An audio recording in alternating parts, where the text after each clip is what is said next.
जब से नेपाल के संसद ने अपना नया नक्शा पास किया है, जिसमें भारत के कुछ इलाकों को उन्होंने अपना हिस्सा बताया है, उसके बाद से भारत और नेपाल के संबंध में एक कटुता दिखाई दे रही है। लेकिन दूसरी तरफ जो जानकार है वो ये भी कहते हैं कि भारत और नेपाल को दोबारा से मैत्रीपूर्ण बनाने के लिए अगर कोई अहम भूमिका निभा सकता है तो उसमें एक नाम योगी आदित्यनाथ और ख़ासकर उनका जो पीठ है गोरखपुर का गोरक्षनाथ पीठ, ये बेहद अहम होगा। क्या है इसके पीछे की वजह? आखिर क्यों लोगों को ये विश्वास है कि गोरक्षनाथ पीठ भारत और नेपाल के संबंधों के बीच में एक अहम कड़ी हो सकता है? जानिए हमारे इस रिपोर्ट में। भारत और नेपाल के बीच सदियों पुराने संबंध आज अलग मोड़ पर पहुंच चुके हैं। नेपाल ने भारतीय क्षेत्र के कालापानी, लिपुलेख और लिम्पियाधुरा को अपना हिस्सा बताते हुए नया नक्शा जारी किया है।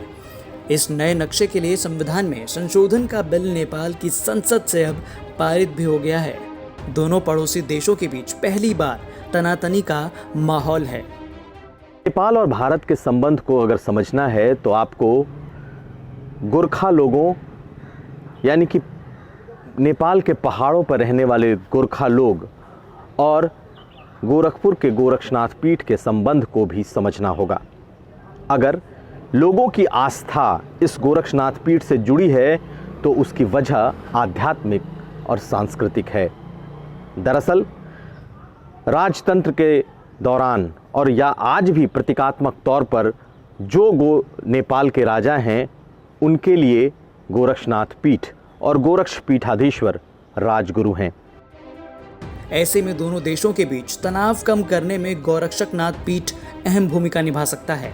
ऐसा इसीलिए कहा जा रहा है क्योंकि नेपाल में गोरक्षनाथ को भगवान का दर्जा प्राप्त है। नेपाल की करेंसी पर भी गोरक्षनाथ का प्रतीक अंकित है। गोरक्षनाथ के गुरु मक्षेंद्र की स्मृति में आज भी वहाँ उत्सव मनाया जाता है। नेपाल में नाथ संप्रदाय के अनुयायियों की तादाद भी काफ़ी अधिक है और वहाँ के लोग गोरक्षक पीठ के संतों का आदर भी करते हैं।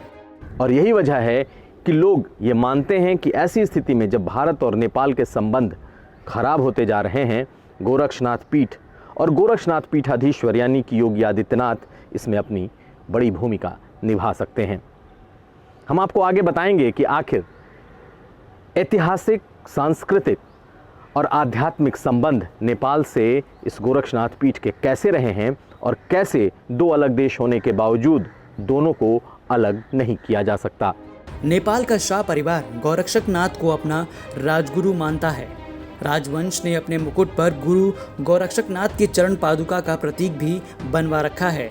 मकर संक्रांति के दिन गोरक्षनाथ को पहली खिचड़ी गोरक्षक पीठाधीश्वर चढ़ाते हैं, तो वहीं दूसरी खिचड़ी आज भी नेपाल नरेश की तरफ से चढ़ाई जाती है। कई बार नेपाल नरेश ने खुद मकर संक्रांति के उत्सव में शिरकत की है। उनका कोई न कोई प्रतिनिधि आज भी गोरक्षनाथ मंदिर में खिचड़ी चढ़ाने ज़रूर आता है। यानी अगर भारत और नेपाल के बीच तल्खियाँ आती हैं तो गोरक्षक पीठ इसमें अहम भूमिका निभा सकते हैं।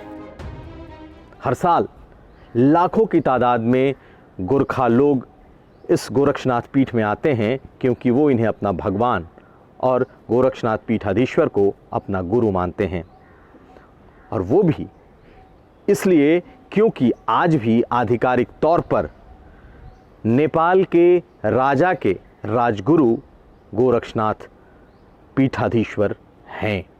और आज भी ये मान्यता है कि गोरक्षनाथ पीठ न सिर्फ नेपाल का बल्कि नेपाल की राजा के महंत भी हैं और उनके भगवान भी। तो ये था यूपी तक के लिए हमारा गोरक्षनाथ पीठ और नेपाल के संबंध पर ख़ास रिपोर्ट। आप देखते रहिए यूपी तक।